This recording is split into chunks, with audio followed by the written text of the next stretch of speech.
हम मीनू झा गोर लगै छी समस्त मिथिलावासीके। एकटा भगवतीके गीत लऽ कऽ उपस्थित छी, आदरणीय श्री मणिकान्त झा जीके रचना। कोशिश करै छी अपने लोकनिके नीक लागै।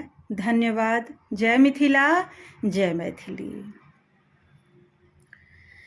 दुर्गा एली मोर अंगना हो रामा,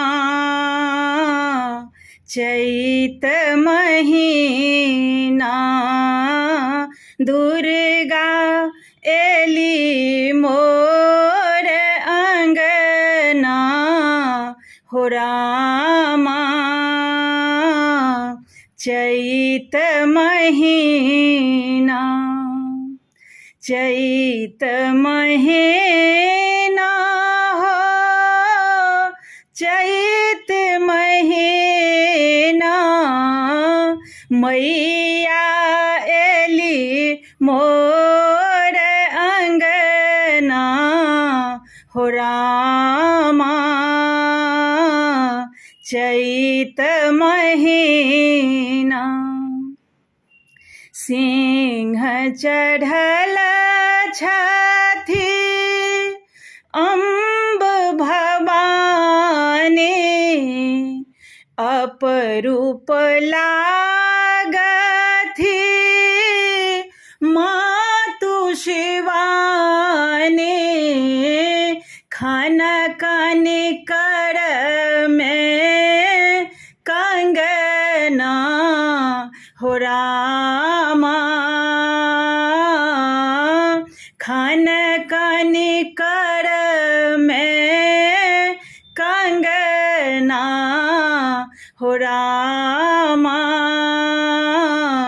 चैत महीना दुर्गा एली मोर अंगना हो रामा,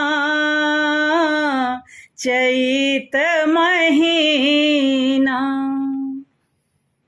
आचरी मौरी फूल मंगायब,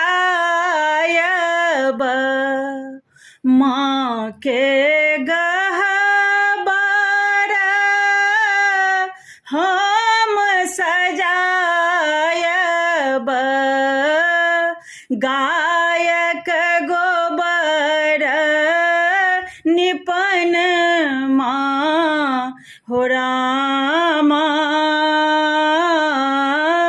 गायक गोबर निपन माँ हो रामा,